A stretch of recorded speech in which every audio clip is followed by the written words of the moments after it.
So, very much appreciate being here. My name is Chag Lowry, and it is my honor and privilege to facilitate for this amazing session. And just want to thank everybody for being here. Out of all the sessions, everything that's going on, you chose to be here, and really appreciate you. So, to introduce our distinguished panelists, first is Mabelle Reynoso.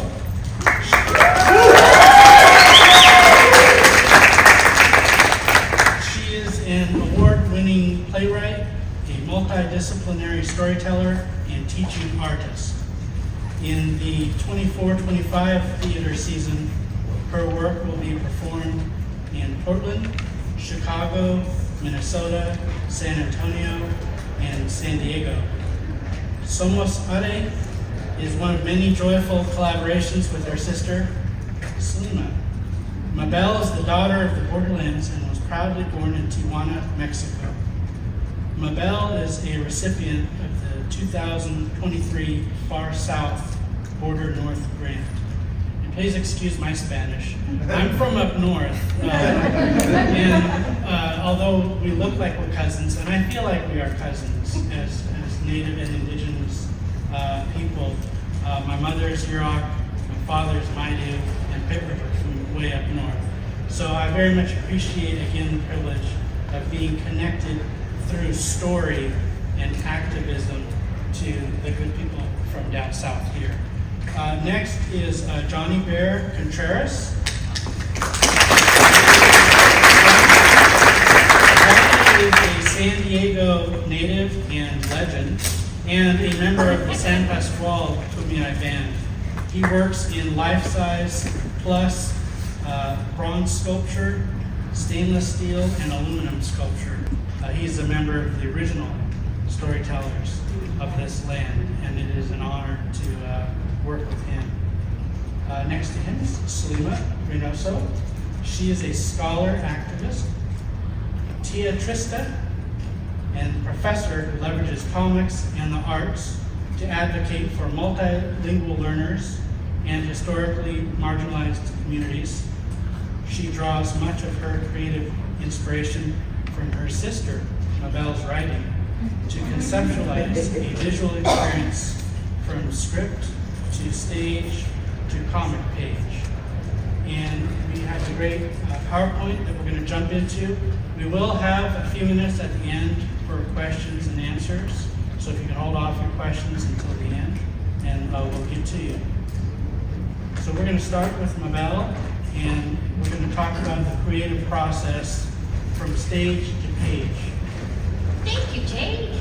Thank you. Can everybody hear me okay? I have that loud, muffled voice, but so I am so excited to be here. I think we both are excited. I'll be talking about us regularly because we're sisters. We're 13 months apart. We have been collaborating since I was born. I'm the younger one, and waiting for her.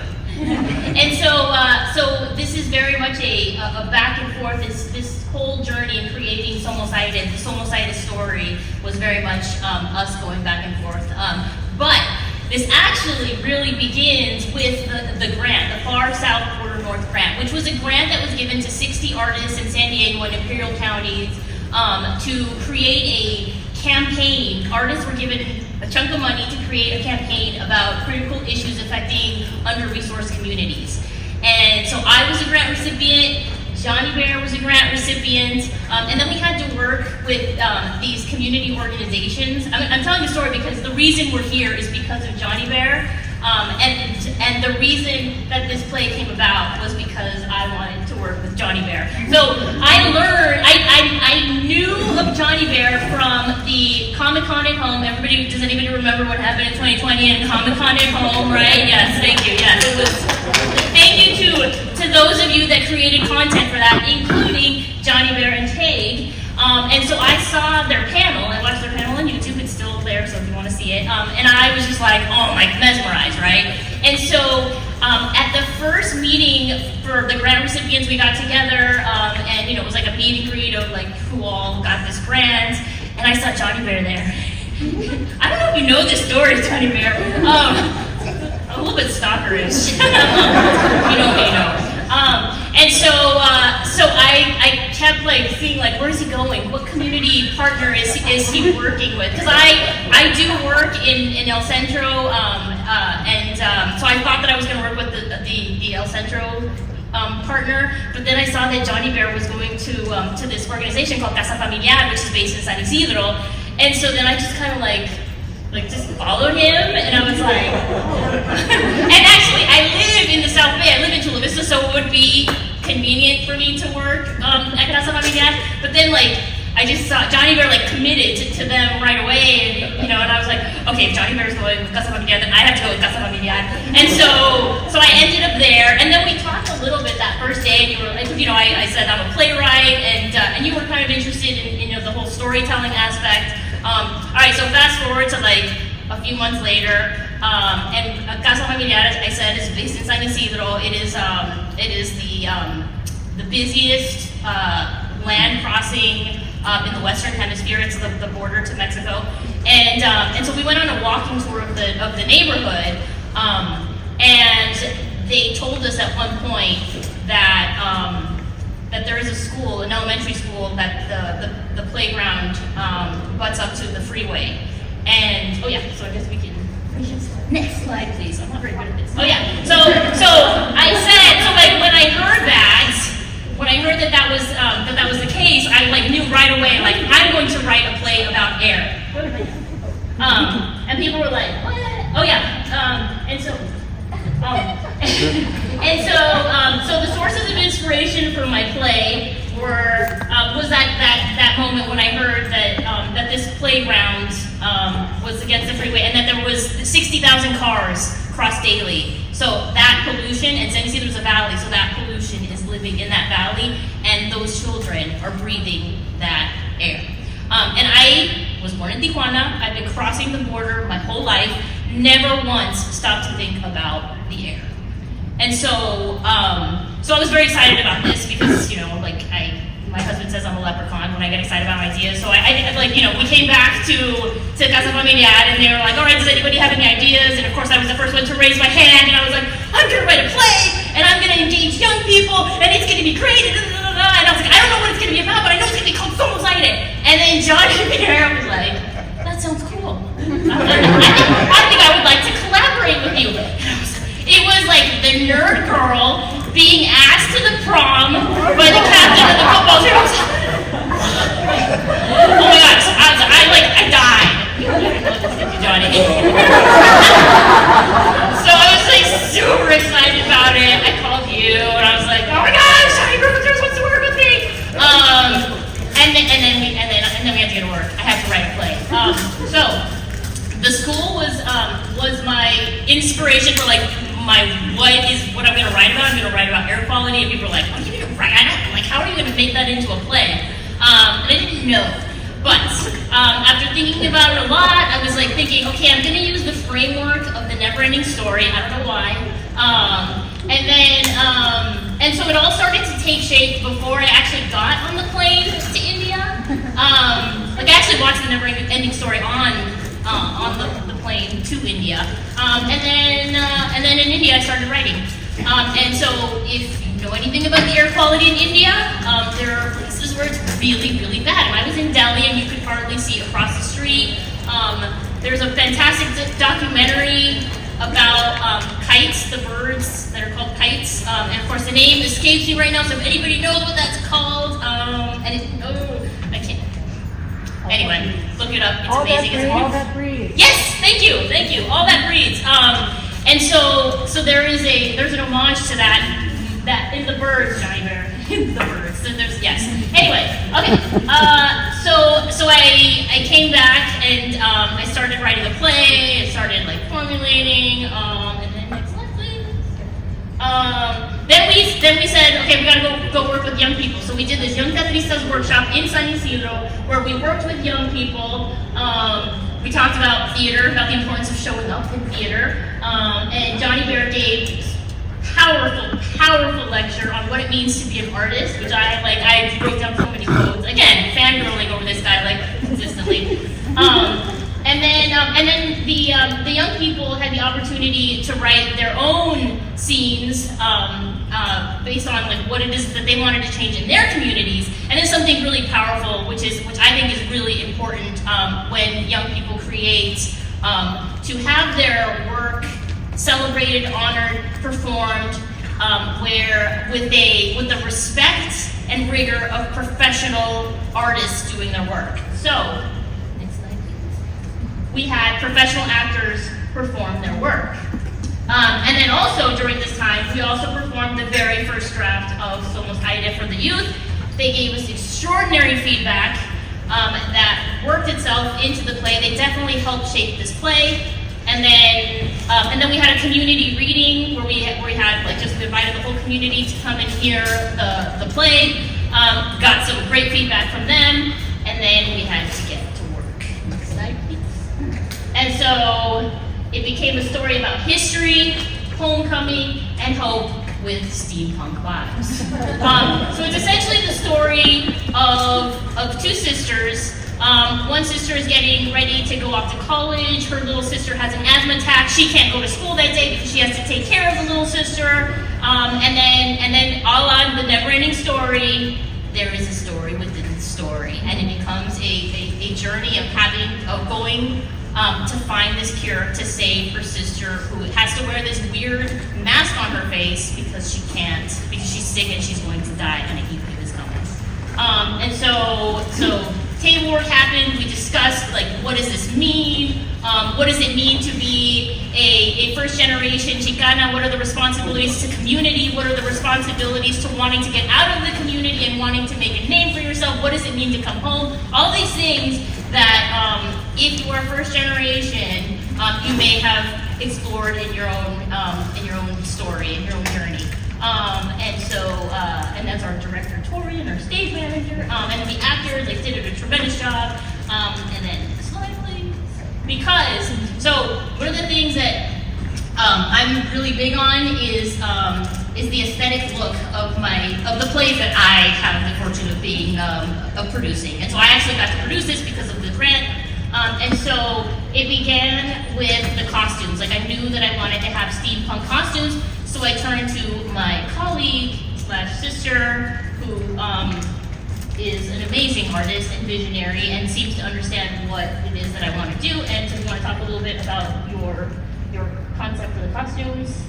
Yeah, I mean, I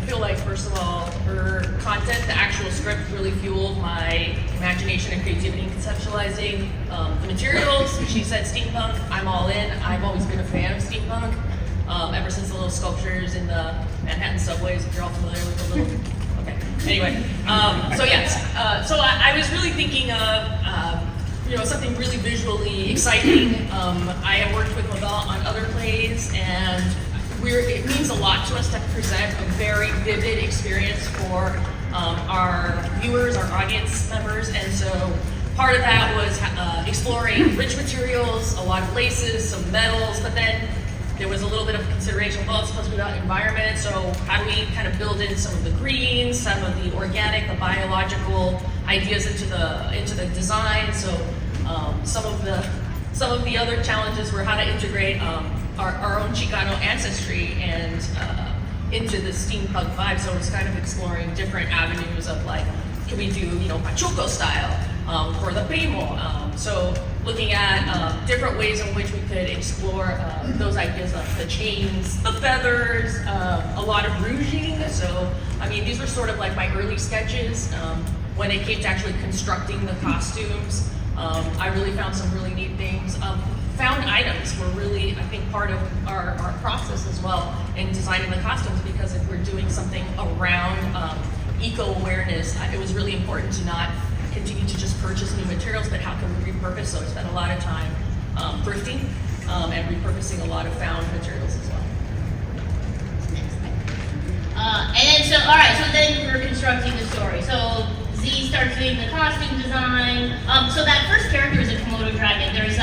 In the story, there's a Komodo dragon and a chicken, a hen, and I think those are the two animals, right? Yes. And then we had sound design, or sound designers here. And then Who's that handsome devil up in the left corner there? Who is that guy? We'll talk to him in a second. He's important. He's a key part of the story. We'll give him his formal introduction in a second. So small props. You see children there. So we actually had the Casa Familiar summer camp kids make props for a very important scene at the end, the garden scene, like the climactic moment. So because it's really important, again, to engage the community. What is it that we're doing? And we wanted kids to feel like they were part of this production. I don't know how many of you know about theater, but our people aren't typically represented on stages. So this was a very important thing for me to have people see that we belong, that our stories are just as valid as, say, Shakespeare. And so engaging young people in all that process and having them be a part of the theater making process while they're children, when they realize, like, oh yeah, like this is nothing. It's not going to be weird for me to be doing theater in high school because I did it when I was a kid. So we have the great fortune of having them be our scenic artists as well, and then we had and then I'm gonna kick it over to Johnny Bear, who made his debut in building things. How was it for you, Johnny Bear, building or actually just even being part of the process? How was it for me? So I'm Johnny Bear Contreras. I'm a member of the Sample Squad tribe of Kumeyaay here in San Diego. So Hauka. I see some fellow tribal members in the audience, which I'm really happy to see. I got to rep the Kumeyaay, right? Rep the Kumeyaay. The process is still going on. Just sitting here today, I'm picking up details that I hadn't realized were actually taking place, right? Amongst some other things. What I took by account to private. So,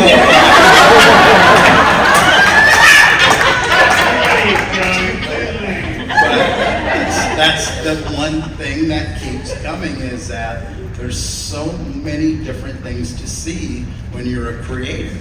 I've been doing my thing in public artwork for a number of years, since '96. I've been a pro, which means I got my first public commission.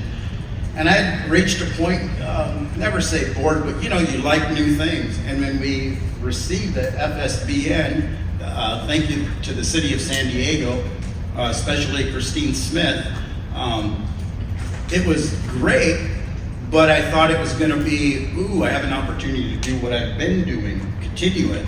But we all came to the hub, we sat, and one of the first things I said is that I wanted to be like a fish out of water, do something I hadn't done before, had no clue, and that was theater, that was this.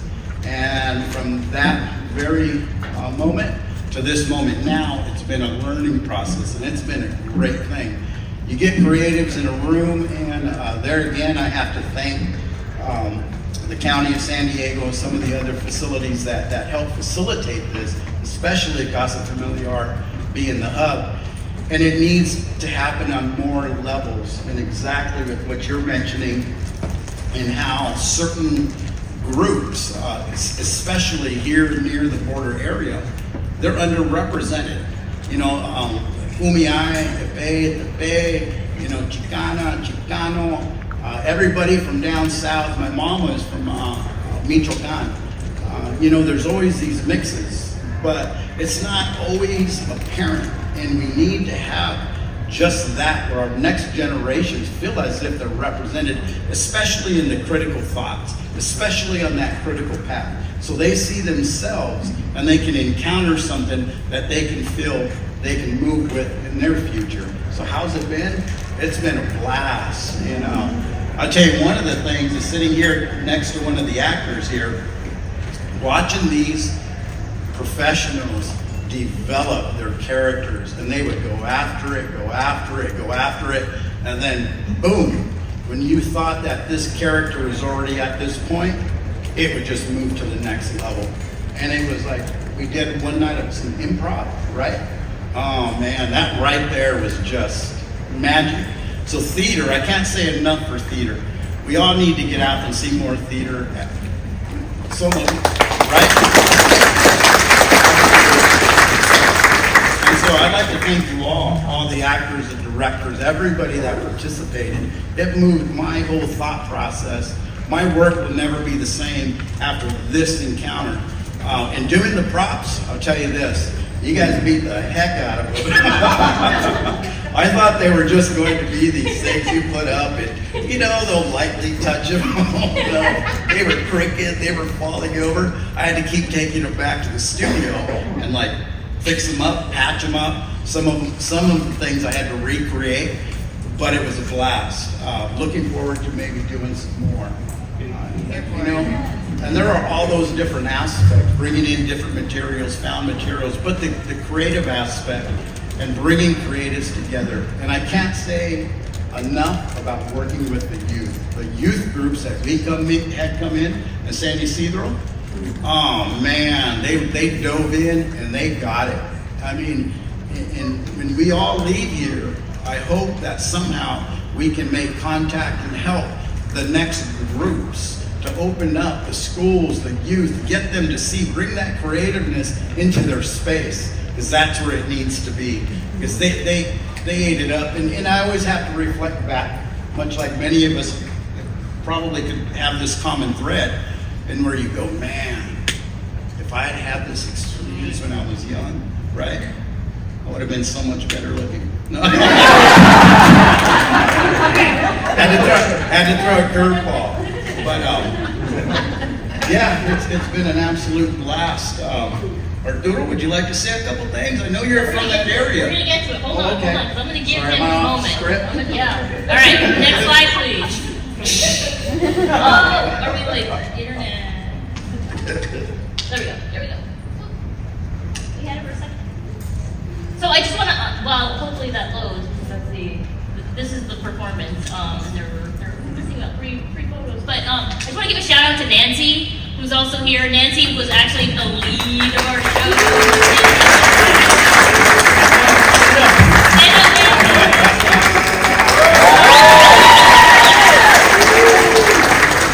Thank you, Nancy. Yeah. So this play, like I said, it's about history, homecoming, and hope. And I didn't really know anything about San Ysidro when I first started writing about it, or thinking, or knowing that I was going to write a play about San Ysidro. So I hit up the one person who was actually in my other play at the time, and he so graciously said yes when I said, well, you will have coffee with me. It wasn't so much an ask, I guess. So this is Arturo Medina, who was born in San Ysidro, and so graciously offered to sit with me. Now I will say this: originally, this play was supposed to have an all-female cast. I had brought him in to read stage directions when we had the first community reading, but then I was like, let me see what this dude can do. And so then I rewrote the part so that it was for a male, and then he just I think he blew us away, and I was like, Johnny Bear, the part was supposed to be for women, but I think it was San Ysidro, and Johnny Bear was like, no, you have to go with Arturo, yeah. And so that is how he is up here today. Arturo, tell us your thoughts, this journey, how has it been for you? Good.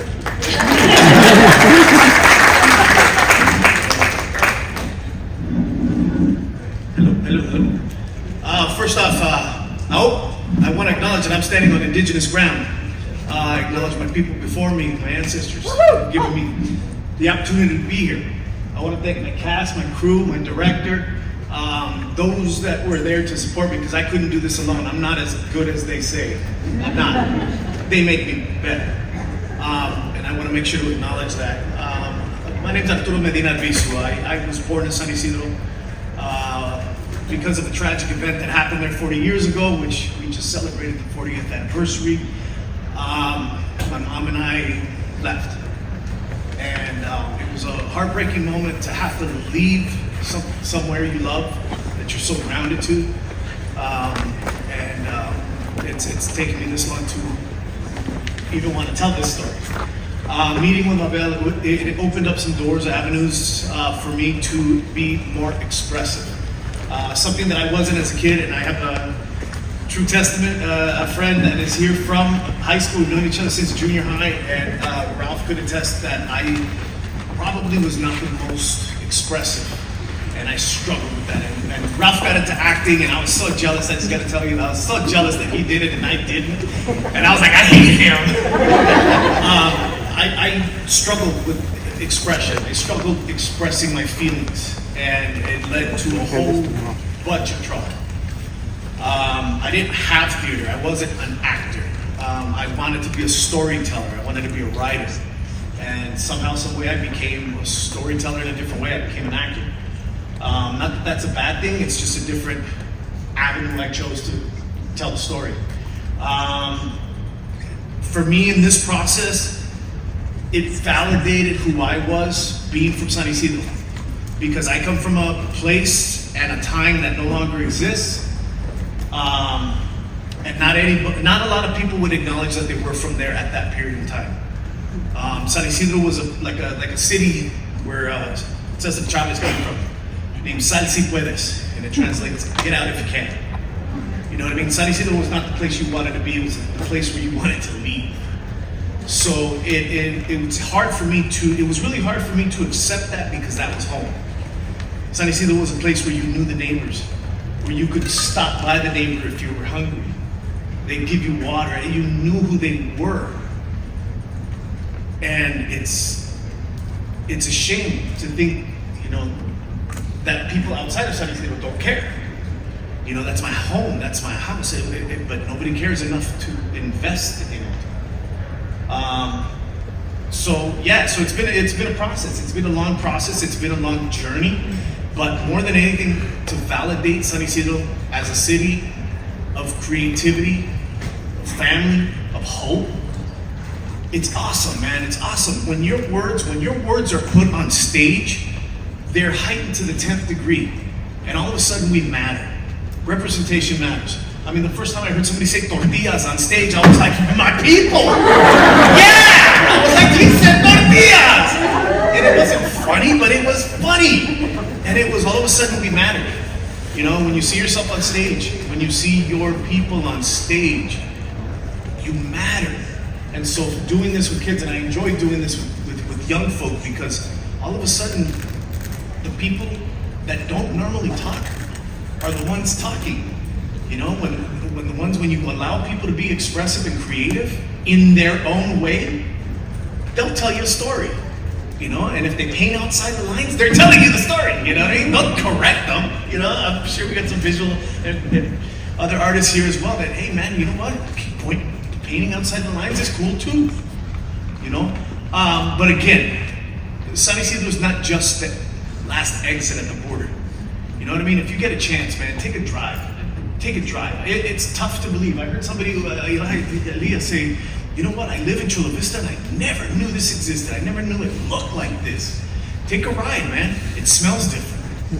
It feels different. You know what I mean?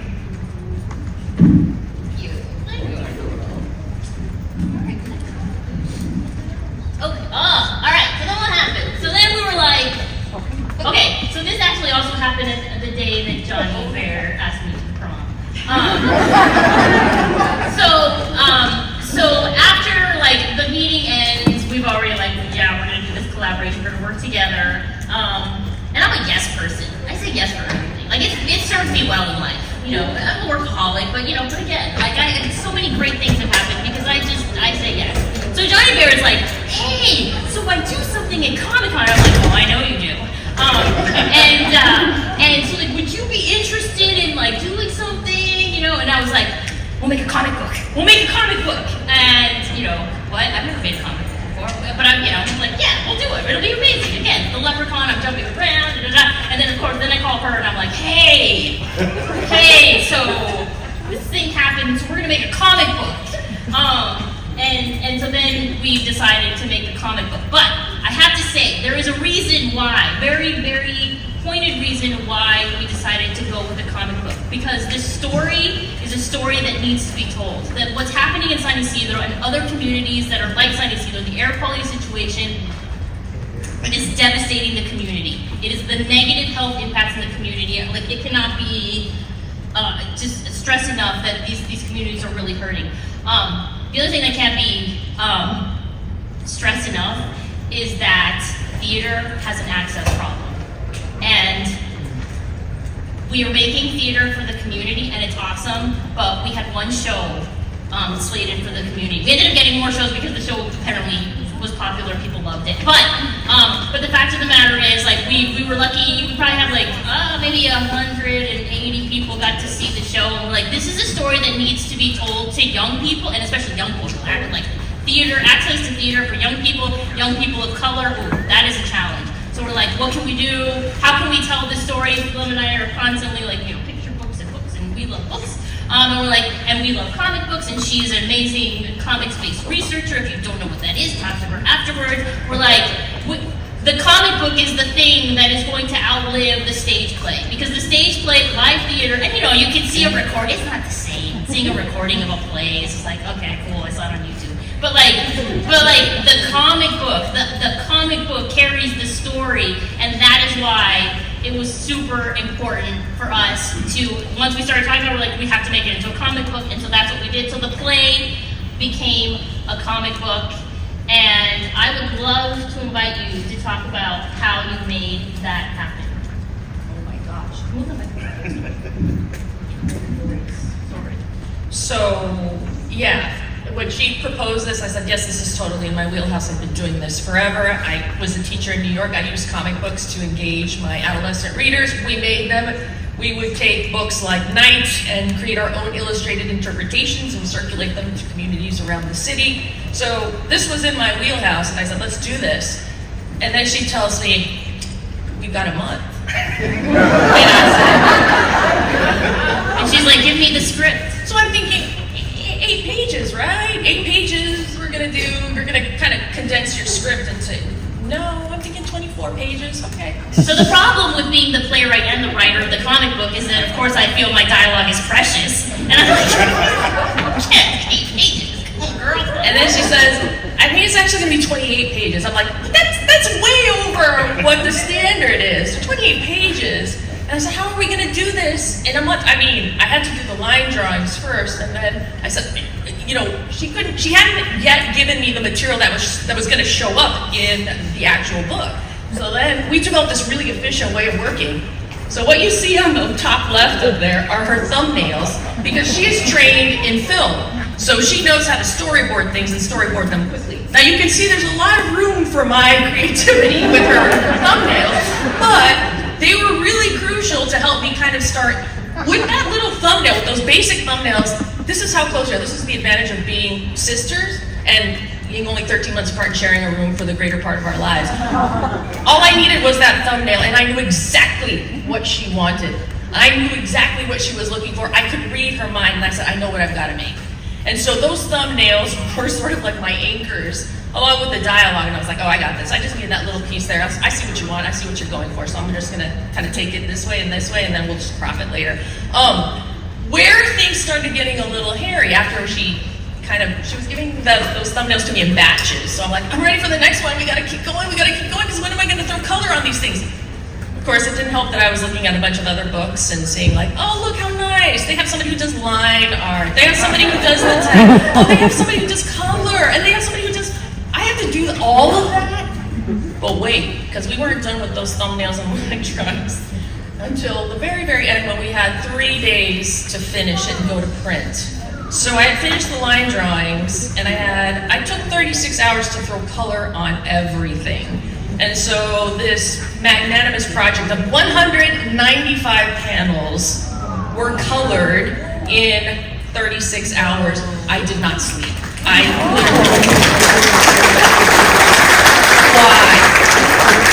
It was for a very good reason. I really pushed myself, and I think I was on pure adrenaline. I bypassed coffee. I didn't need it. Do you know what my energy was? What was driving me was that these comics had to be ready to be given to the kids that were going to watch the play for the first time. It was the whole reason for creating this, was to put these in the hands. So that's all I needed. For me, that was all I needed to help power through those sleepless 36 hours of constant, and my thumb cramped, and my back was killing me, but I powered through it with ibuprofen. And I think at one point, thank goodness I was doing it digitally, because my Apple Pencil, I just started putting pressure on my arm and just kind of using it through this. After a while, my thumb wasn't cooperating anymore. But really at the heart of this work was the the children who are going to receive it, and to be able to share it with everybody here, in a timely fashion. So, And it was the last day, so they got to see the play on the last day of the summer camp.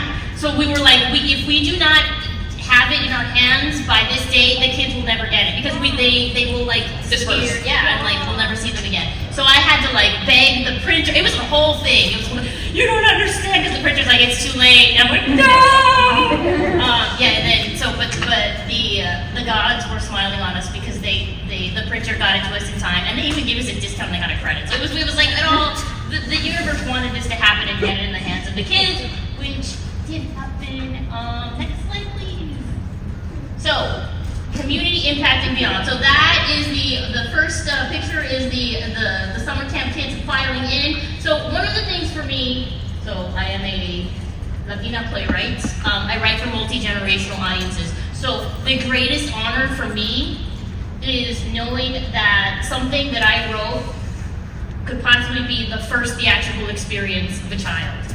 And in that theater, this was the first time that most of those kids were seeing live theater.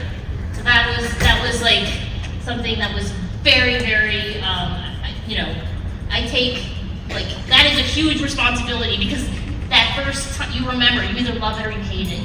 And so if they could hear the words that they hear at home, see the food that they might see in their cupboards at home, like just the isms that we as a community like are used to and saying like this is on the stage, I can do that. And this is why you're important, dude, because having a man on stage that sounds like somebody that they know in their community, that tells the boys in the audience, I can do that, I can be an actor. And how many little boys were like, oh my, dude, the last performance that we had, this kid was like, he was sitting next to me, I don't know if he knew that I was the playwright, but he's like, teenager. He's like, I thought this play was gonna be boring. It's cool. And I'm like, all right, that is an affirmation. And then he's like, then he realizes that I am the playwright, and he's like, hey, do you need an actor? Like, you need like a 15-year-old boy like in your stuff? And I'm like, do you like theater? You want me to get? He's like, I did, but then I saw that guy, and I want to do that. And it's like that is representation matters. Representation matters. So.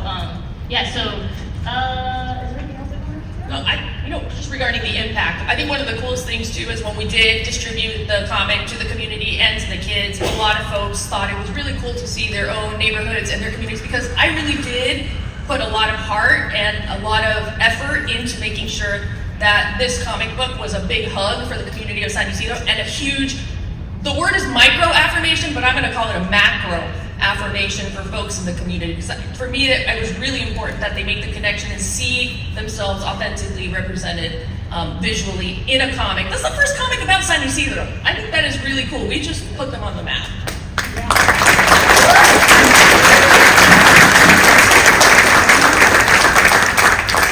If I can just say, I was able to see the play in Arturo. I appreciated your performance so much. I felt represented as a 49-year-old brown man for the first time seeing your performance as the Komodo. And I appreciate that you honor the men's role. But I do want to say that in most indigenous cultures, we are matriarchal in California. And I wanted to thank you ladies because it's the women who are the real strength of our communities. And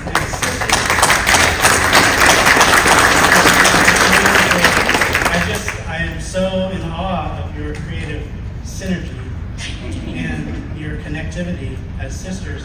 Can you share a little bit more about that? I feel like because we've been close for all of we've been so close. We talk every day.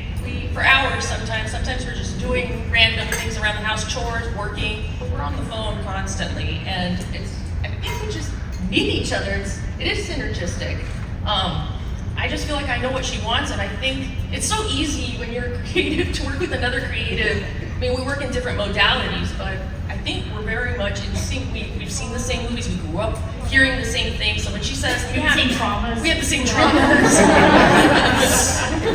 Same strawberry shortcake bedspreads going on. But yeah.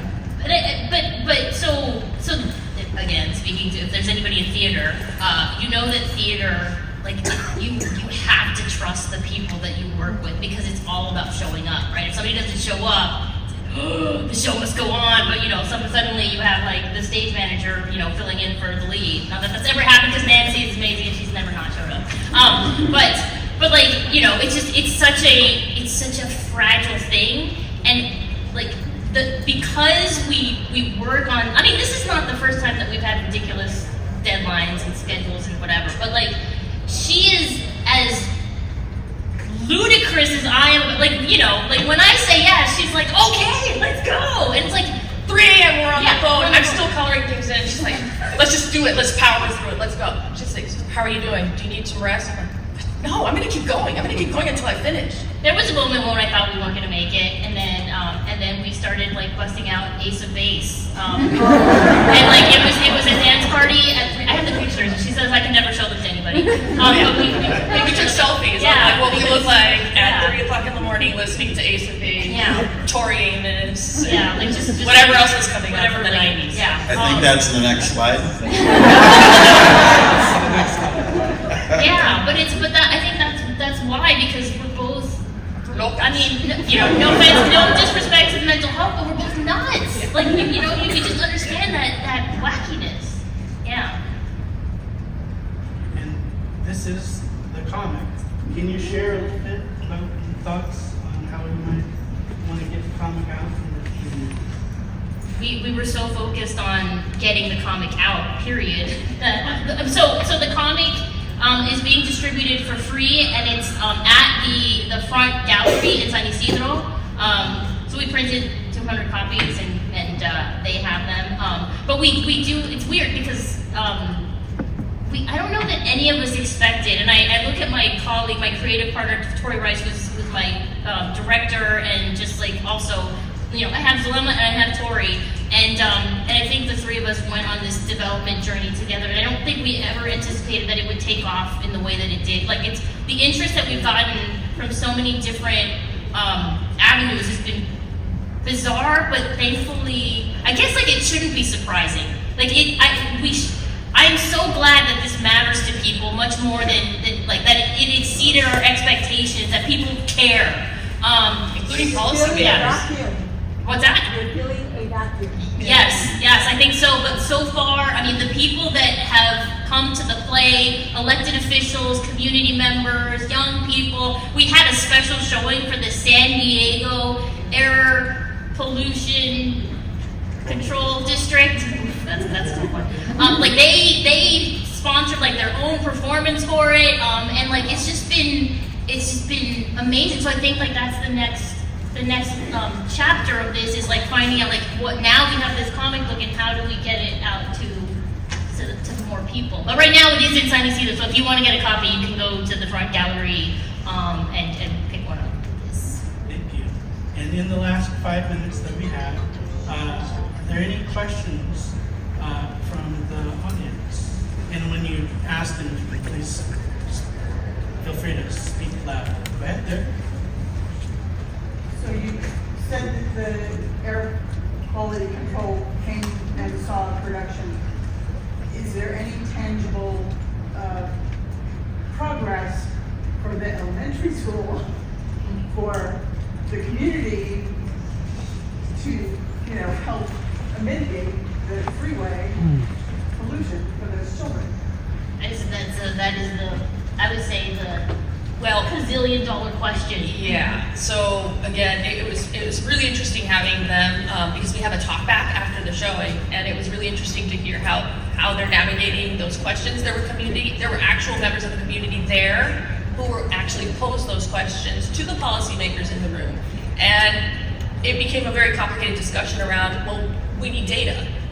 Well, we've been collecting data, but what kind of data? The right kind of data. Well, we don't know what is the right kind of data because there's also biology and there's health and then there's medical. So there's several layers here that sort of are obfuscating what needs to be happening by way of making those policies, because policymakers want to be able to justify how you're going to funnel those streams of funding, right? And so in the meantime, those children can't have recess every single day outside because the air quality is so poor. So to answer your question, they're in this odd holding pattern. So I think what we're trying to do here is at least put some pressure via the youth. So if the youth and comics like these and plays like these can sort of put out there the lived experiences of the communities, because we learn through stories, and through the stories of those folks who are living these experiences, hopefully that will resonate with policymakers more than just kind of some abstract numbers that an air quality monitor was picking up. Any other? Go ahead.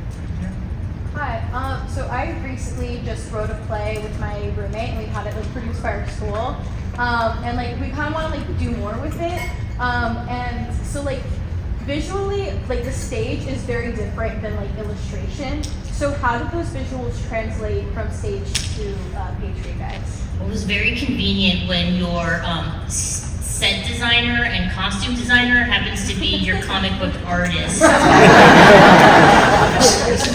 Which is it was delightful to take what I couldn't do on stage into a comic and just show what the room in the back looked like behind the doors that you know, Johnny. You know what? Those sketches that I did regarding the costume and even the schematics, I drew a little schematic of kind of what the stage might look like. I did the scenic paintings as well that you might have seen in some of the those shots, the photos. So they're very related. I think a lot of it you just have to create some pretty, solid sketches of, as long as you have the thumbnails, the sketches, and you have a grasping on, what you want in order to make the scene pop. They are kind of very, very tightly connected. But I will say this: theater can be done anywhere. So just gather your friends and put on a show, and you'll see, it's You don't need a ton of stage. Yeah. A good script carries everything. What's question up there? Go ahead. Do you have a nonprofit that they can donate to help with those comic books? Oh, that's a great question. ...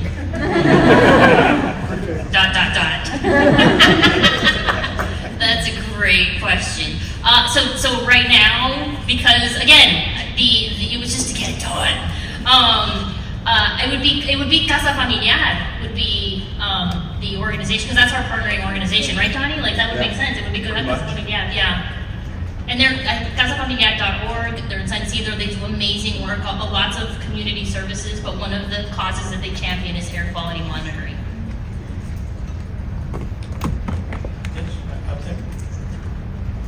Hello, my name is Mario, and I grew up here in San Diego, so it's beautiful to see you all doing this, especially familiar with San Ysidro myself. What are somebody who has a story to tell, but would love to see it in a play? How do you go about trying to get that done? That is a great question. So I would say that first you write it, write your own story. If there's one thing that I would love for you all to take away from this conversation is that you all have a story to tell, whether it's writing it in a play, doing a TikTok video, writing a poem, writing a song. Get that down, get your story out there. Get it out of your body and into the world. So I would say, if you want to write a play, you write the play, and if you don't know how to write a play, there's many books. Reach at MabelleReynoso.com. Reach out to me. I will I will talk theater with anybody, playwriting with anybody, anytime. Just find me. I'm happy, because I think that's my cause. That's my mission, is to have people tell their stories, especially people that are not normally telling their stories on stage. Second thing, like I was telling my friend over here, theater can be done anywhere. You get a group of people, you get your friends, and if your friends are not down with wanting to act, go to your local community college. Chances are they have a theater program. Sometimes they will do it for pizza, and sometimes, but you should pay your actors. Pay your actors, right? Even a few bucks. But it's 30 seconds. It's easier than you think. But again, MabelleReynoso.com. Next slide, and then we can because I think. Look at this. It's okay. No, not at all. That was great. Next one. So we have to wrap up. But can we give a big, huge round of applause?